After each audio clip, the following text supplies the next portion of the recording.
Avec l'aide d'Harry, David intervient au mariage d'Élise et lui fait abandonner ce projet. Ils sont poursuivis quelque temps par les agents et finissent par être rattrapés. Mais un nouvel ordre du grand patron arrive à ce moment-là. Les risques pris par le couple l'ont inspiré. Et puisque cette histoire constituait une déviation importante du plan, il a simplement réécrit le plan. David et Élise repartent alors librement. David demande à Harry, qui a joué un rôle décisif, s'il est le grand patron. Celui-ci répond par la négative, mais ajoute « Vous l'avez probablement déjà croisé. Il aime beaucoup se promener incognito. » Alors, ce film ne parle pas spécifiquement des Illuminati, mais je pense que vous allez le trouver intéressant à bien des égards. Pour moi, j'avoue que je ne sais pas me départager entre le fait que, est-ce que c'est un film sur Dieu, donc le grand patron étant Dieu, et le plan étant le plan divin? Est-ce qu'il s'agit du grand patron pour eux comme Lucifer, donc qui s'apparenterait plutôt au grand architecte de l'univers des francs-maçons? À vous de décider. Dans tous les cas, le principe du film est très intéressant. Et pour moi, il s'agit plutôt d'un film chrétien. Mais regardez-le et dites-moi. Ça peut aussi être un film scientologue. Hein. La scientologie est une forme de crypto-christianisme. Donc, bon, c'est compliqué, mais voilà, regardez le film et dites-moi ce que vous en pensez.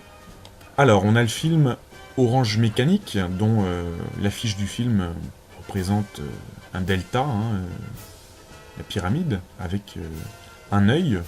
Donc ce film de Kubrick, d'après le roman d'Anthony Burgess, ne parle pas spécifiquement d'Illuminati, mais pour moi, il reprend vraiment la problématique de l'anarchisme comme réponse à un ordre autoritaire, voire totalitaire. Un petit peu comme dans le film V pour Vendetta.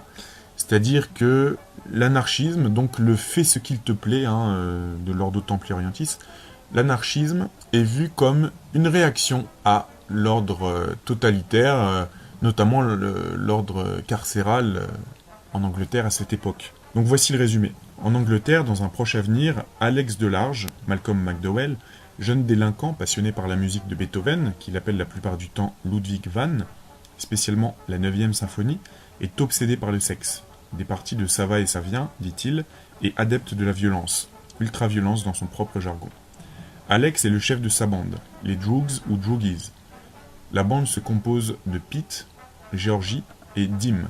Ils font partie d'une de ces nombreuses bandes de jeunes qui évoluent dans un univers urbain décadent. Ils s'expriment dans un argot anglo-russe auquel l'auteur du roman, Anthony Burgess, a donné le nom de Nadsat, le mot drog faisant ainsi référence au mot ami en russe. Leur boisson préférée est le Molokoplus, le lait en russe, un lait drogué. Une nuit, après s'en être intoxiquée, la bande s'engage dans une nuit d'ultra-violence. Elle commence par tabasser un vieux vagabond, puis se bat contre une bande rivale menée par Billy Boy, qui vient d'agresser une fille. Enfin, elle vole une voiture, une Durango 75, et conduit, au mépris du code de la route, vers la maison de campagne de l'écrivain F. Alexander. Ce dernier est battu avec une telle violence qu'il en restera paraplégique à vie. Masqué à l'instar de ses complices, Alex viole la femme d'Alexander en chantant « Singing in the Rain ». Le lendemain, alors qu'il reste au lit plutôt que d'aller en cours, Alex reçoit la visite de son contrôleur judiciaire, qu'il met en garde contre lui-même et sa violence. Alex n'a que faire de ces remarques et préfère aller chez le disquaire où il aborde deux filles qu'il emmène chez lui, Sonietta et Marty. Alex couche avec elles dans une scène montrée en accéléré. Après les événements de la nuit, Alex et ses Droogs se retrouvent. Les Droogs lui font partie de leur mécontentement et exigent un partage plus équitable du butin, ainsi que de se lancer dans des vols de plus grande envergure. Alex, sentant son ascendant sur eux lui échapper, attaque par surprise ses comparses et les jette dans un bassin. Cette scène est montrée au ralenti. La nuit suivante, Alex investit le manoir d'une riche femme au chat qui collectionne les œuvres d'art érotiques. Pendant que ses droogies attendent devant la porte, Alex frappe la femme avec une statue en forme de phallus et l'assomme. Entendant les sirènes de police, Alex tente de s'enfuir mais il est trahi par ses droogs. Dim le frappe avec une bouteille de lait au visage, le laissant chancelant et provisoirement aveugle. Alex est interpellé et malmené par la police. À ce moment, M. Deltoïde arrive et annonce à Alex que la femme vient de mourir des suites de ses blessures, faisant de lui un meurtrier et il lui crache au visage. Au tribunal, il est condamné à 14 ans de réclusion criminelle, sous le matricule numéro 655-321. 2 ans plus tard, le ministre de l'Intérieur effectue une visite dans la prison et cherche des volontaires pour expérimenter la technique Ludovico. Dans l'espoir de sortir de prison, Alex se porte volontaire pour tester cette thérapie révolutionnaire d'une durée de 2 semaines, financée par le gouvernement dans le cadre d'un programme expérimental d'éradication de la délinquance. Le traitement est fondé sur un principe semblable à celui des réflexes de Pavlov, consistant en une thérapie par aversion. Il s'agit pendant 15 jours d'emmener Alex attaché à un fauteuil avec un appareillage qu'il force à avoir les yeux ouverts à l'aide d'écarquilleurs, à associer certains stimuli, des scènes de violence ou de sexe projetées sur un écran qu'il est forcé de regarder, aux douleurs provoquées par les drogues qu'on lui administre au cours de ce traitement. Lors d'une des séances est projetée une série de scènes sur l'Allemagne nazie, dont la bande-son est la symphonie numéro 9 de Beethoven. L'admiration d'Alex pour ce chef-d'œuvre musical se mue paradoxalement en une profonde aversion, montrant l'évidente efficacité du traitement. Après 2 semaines de technique Ludovico, le ministre de l'Intérieur organise une démonstration pour prouver qu'Alex est guéri. Ce dernier se révèle incapable de riposter physiquement à l'attaque d'un acteur, qu'il provoque et l'insulte. Alex tombe pareillement malade dès qu'il ressent le désir de violer l'actrice dévêtue, qui se présente devant lui. Bien que l'aumônier de la prison proteste en arguant qu'il n'y a pas de moralité sans choix, le directeur de la prison réplique qu'ils ne sont pas intéressés par les questions d'éthique ou philosophiques, mais seulement par le souci d'enrayer les crimes. Après sa remise en liberté, Alex apparaît totalement inadapté et sans défense face à ses semblables. Toutes ses possessions ont été saisies par la police pour payer les dommages aux victimes, et ses parents ont loué sa chambre à un étranger, qui lui exprime son mépris. En outre, son serpent domestique est décédé durant sa détention. Devenu sans logis, Alex rencontre le vagabond qu'il avait auparavant passé à tabac. Celui-ci et d'autres clochards lui infligent une sévère correction jusqu'à l'intervention de Dim et Georgie, reconvertis en policiers depuis son arrestation.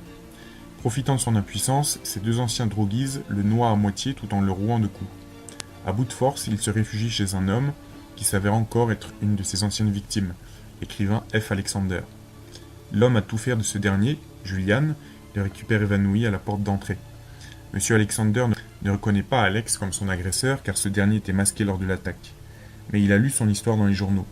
Il veut s'en servir comme d'une arme médiatique pour affaiblir le gouvernement en place en dénonçant ses procédés totalitaires. En effet, M. Alexander pense que la technique Ludovico est un pas de plus vers le totalitarisme par la maîtrise des consciences.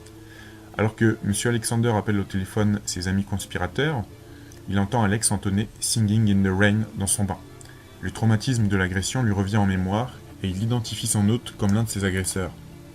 Avec l'aide de ses amis, M. Alexander, qui a drogué le repas qu'il a préparé pour Alex, cherche à lui parler davantage lors du dîner pour cerner les conséquences du traitement de celui-ci. L'écrivain décide de faire d'une pierre 2 coups, en utilisant la sensibilité d'Alex à la 9e symphonie pour le pousser au suicide. De cette manière, il compte venger l'agression qu'il avait subie, tout en faisant ensuite attribuer cet acte à la cure critiquée. M. Alexander drogue Alex et l'enferme dans une chambre à l'étage et fait jouer la 9e symphonie à travers le plancher. Alex finit par se jeter par la fenêtre, mais la tentative de suicide échoue et il est finalement sauvé et pris en charge par le ministre de l'Intérieur. Alex se réveille à l'hôpital. Les médecins lui font subir une série de tests psychologiques. Il s'avère que la chute a fait disparaître toute son aversion à l'encontre de la violence. Le ministre de l'Intérieur arrive dans la chambre du convalescent, s'excuse et lui apprend que M. Alexander a été mis à l'abri. Il lui offre ensuite de prendre soin de lui grâce à un travail bien rémunéré. En contrepartie, Alex doit devenir le chargé des relations publiques du parti, au pouvoir, en vue d'atténuer l'image déplorable du gouvernement auprès des électeurs à la suite de cette affaire. Comme signe de bonne volonté, le ministre fait installer une chaîne stéréo dernier cri, jouant la 9e symphonie dans la chambre d'hôpital. Tandis que la presse immortalise l'événement, Alex visualise un fantasme où il copule avec une femme, dans la neige, entouré d'une foule vêtue à la mode, en vogue à l'époque de Beethoven. Malgré ses pensées lascives et la musique du compositeur allemand, il ne ressent plus aucune douleur physique. Alex conclut en voix off « Ah oui, j'étais guéri pour de bon ». Donc, j'avais oublié de vous dire que, pour moi, ce film parle des expérimentations MK-Ultra, expériences de contrôle de la pensée sur des victimes parfois non consentantes.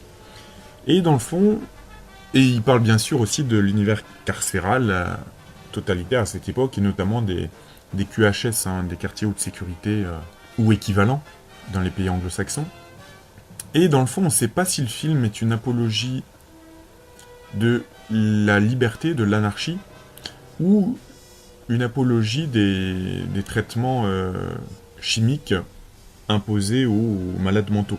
On sait pas trop, étant donné que le film finit sur « oui, j'étais guéri pour de bon », alors qu'on comprend qu'il repense à nouveau au sexe et à la violence. Donc on se demande qu'est-ce qui est mis en avant par Kubrick.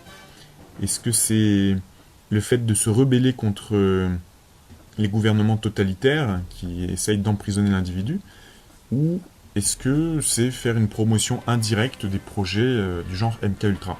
Voilà, à vous de décider en regardant le film. On a aussi le film Tomb Raider, hein, qui nous parle des Illuminati. Donc voici le synopsis. Lara Croft, une aventurière, hérite d'une mystérieuse horloge de son père, un grand archéologue. Celle-ci pourrait être l'horloge recherchée par une organisation secrète, les Illuminati, et contiendrait un artefact qui aurait le fabuleux pouvoir de contrôler le temps et l'espace. Donc là je parle du premier film tiré du jeu, qui est sorti en 2001. Alors oui, par rapport au film Orange Mécanique, ça m'a fait penser aussi à un autre film, le film The Manchurian Candidate, ou Un crime dans la tête, de John Frankenheimer, sorti en 62. Donc voici le synopsis. Raymond Shaw est un médaillé de la guerre de Corée pour fait d'armes. Cependant, Bennett Marco, commandant à l'époque le peloton de Shaw, a des doutes sur ses exploits. De plus, il est assailli de cauchemars troublants qui vont l'amener à enquêter avec la CIA et le FBI sur Raymond Shaw. Qui est réellement celui-ci? Adulé ou haï par ses hommes? Héros de guerre ou agent communiste infiltré aux États-Unis? Tueur de sang-froid ou psychopathe manipulé par une mère abusive? Ou tout cela à la fois? Donc ce film nous parle notamment d'expérience de lavage de cerveau, hein, qui rappelle le projet MKUltra. Donc voilà, ça ne parle pas spécifiquement des Illuminati, mais plutôt de la manipulation mentale. Et enfin, on a également le film 1984, que j'ai abordé tout à l'heure. On y retrouve évidemment là la célèbre adaptation du chef-d'œuvre de la littérature écrit par George Orwell. Certains y voient une prophétie des complots Illuminati sur le monde. Le film reprend donc les axes du livre, mettant en scène une oligarchie dominante exploitant le monde et contrôlant tout, même les opposants politiques. On peut aussi y voir les simulacres, chimères et manipulations que brandissent ces oligarchies pour assouvir leur domination. Et enfin, on a aussi un de mes films préférés, Invasion Los Angeles, de John Carpenter.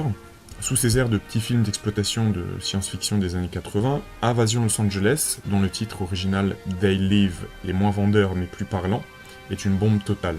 Bien qu'il ne recourt pas forcément à des symboliques particulières, Carpenter décrit un monde dirigé par des extraterrestres mêlés aux humains, qui sont la représentation des oligarques et des Illuminati. Ainsi, à travers des lunettes spéciales, John Nada découvre le vrai sens des slogans publicitaires qui l'entourent. Une véritable charge contre notre monde libéral et un film inquiétant qui interroge sur qui dirige le monde. Voilà, donc c'était un bon film pour clôturer cette vidéo. Donc je vous ai mis les liens de tous les films dans la description. Et j'en ai peut-être oublié, hein. Dites-moi, n'hésitez pas à me suggérer si vous voyez d'autres films qui parlent de près ou de loin des projets des Illuminati. Je vous dis à bientôt pour une nouvelle vidéo.